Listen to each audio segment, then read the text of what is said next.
There wasn't going to be a wedding anymore. The ping from my phone came at 2:47 a.m., though I'd already been lying there awake, staring at the ceiling. Lydia, my fiancée of 8 years, hadn't come home from her bachelorette party. It should have ended long before. I grabbed my phone, expecting a quick drunk text, maybe a messy group selfie. What I saw instead made my chest tighten. There she was, perched on some man's lap at Murphy's bar, arms looped around his neck, cheeks flushed in a way that wasn't just alcohol. His face was half-turned, but enough showed: expensive clothes, smug smile, the kind of man who walked into a room and thought it belonged to him. The caption beneath the photo read, "Last night of freedom. Thanks for the wildest bachelorette ever. #no regrets." My hands shook as I scrolled through the comments. Laughing emojis. "Get it, girl." Flames. Sienna, the maid of honor, writing, "What happens if the bachelorette stays at the bachelorette?" Except it didn't. Not anymore. 8 years together.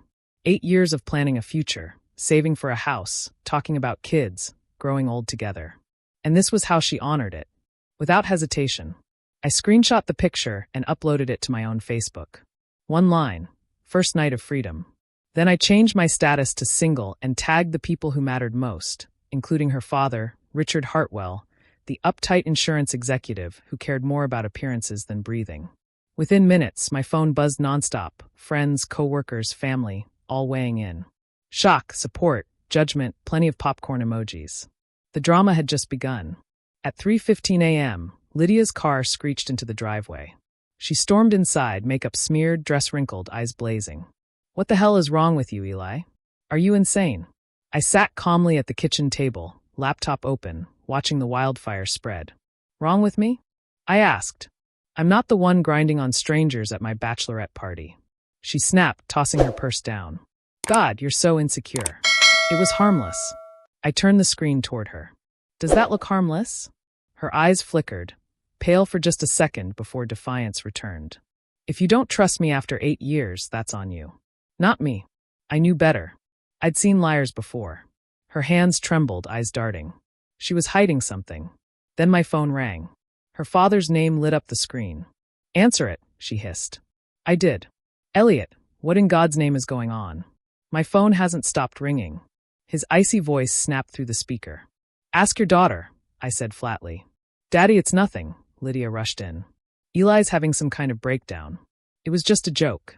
"A joke shared 300 times," I said, watching the local news update. "The headlines are already out." Her face went slack. "What?" I refreshed the browser. There it was. Local groom calls off wedding after viral bachelorette party photo. "Congrats, sweetheart. You're famous," I said bitterly. She exploded. "You're ruining everything over nothing." Her father's voice cut in. "Enough. Lydia, come home. We'll deal with this privately." She left in a storm of tears and rage. I stayed, watching the gossip ripple through our small town. Neighbors, old classmates, even my army buddies chimed in. Beneath the adrenaline, something clicked. That man in the photo looked familiar. By morning, I intended to find out why. The next day, the consequences spread like wildfire. Neighbors stopped by with casseroles and gossip. Friends texted. My buddy Mike, who ran a local bar, recognized the man instantly. Troy Barron. Regional manager at Hartwell Insurance, Richard's golden boy, and a notorious womanizer. The puzzle pieces began snapping into place. The late nights, her defensive reactions, her panic. This wasn't a one-time drunken mistake. It was an affair. I followed Lydia after work, watched her drive to the luxury Riverside apartments, saw her meet Troy. The sight confirmed everything. By then, it wasn't about heartbreak anymore. It was about betrayal, about being humiliated in front of everyone I knew. I felt a cold clarity settle over me. This was not just the end of a relationship. It was a test of dignity, self-respect, and truth. I would confront the lies, expose the deceit, and reclaim my life.